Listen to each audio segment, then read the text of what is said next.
Today, we're going to be talking about death to YouTube. I don't care if you want to pretend your kid isn't on YouTube watching other athletes in their fields, but the reality is they are. I'm Marina, your host and mother of two aspiring climbers and wife to an extreme athlete. Death to YouTube. Why, you're probably asking yourself, right? So it's really easy to understand. YouTube works for and against your athlete, right? So why does it work against? This is really what I want to talk about, because there is a lot of really good stuff about YouTube. Don't get me wrong.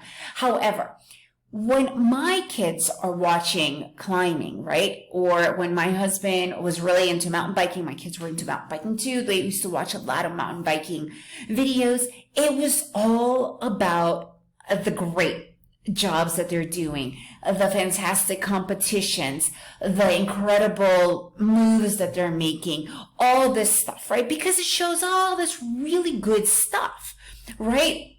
Yet it completely omits and does not show the hard work that goes behind what those people have achieved, right? The trial and error, the hardships, the heartaches, and all that work. And I am not talking about those blooper videos. Yeah, okay. So what? There's still, the blooper videos, they're still showing what's happening today. I want to see the hardships. I want to see these kids that are at the same level as my kid or younger, because my kids don't understand. Like, they're saying, oh, well, I'm not so-and-so. I'm not so-and-so, but so-and-so wasn't so-and-so. They started from the beginning as well. And this is why I say death to YouTube, because they don't show this enough. They sometimes mention it in interviews, but really it's not the same thing, right? And it doesn't matter what sport or discipline you're in, because this, I think, is something that is not done properly. I personally believe that the best YouTube channels are the ones that are going to be really, really helping and showing, are the ones that are just showing all those warts, the crap that you have to go through, the sadness, the heartbreak, the fucking work. Because we're watching the end result. Okay? And the reality is that that's not the end result. Okay? That is part of a very long journey.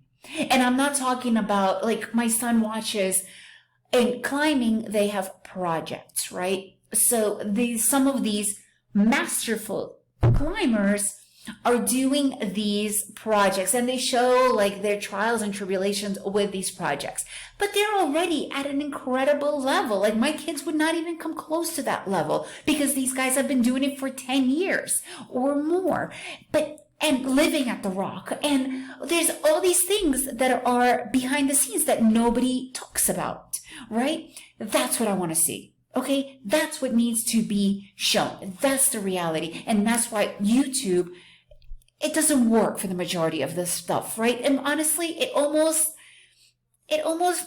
defeats confidence in people as well, because your kids are watching, they're like, wow, I wish I could do that. And they're not there yet. So show us how to get there. What were those steps that those girls took to get to where they are now, so that we could have an idea and follow, maybe not completely in their footsteps because everybody is different, but have more of an idea of what it took to get there. This is what I'm talking about. I want to know your thoughts. What do you guys think about YouTube? What do you guys think about all this? Because I have found this to be a real huge conflict with me and my kids all the time, because they're constantly comparing themselves, or not comparing, but that they're not these people. I want to hear your thoughts.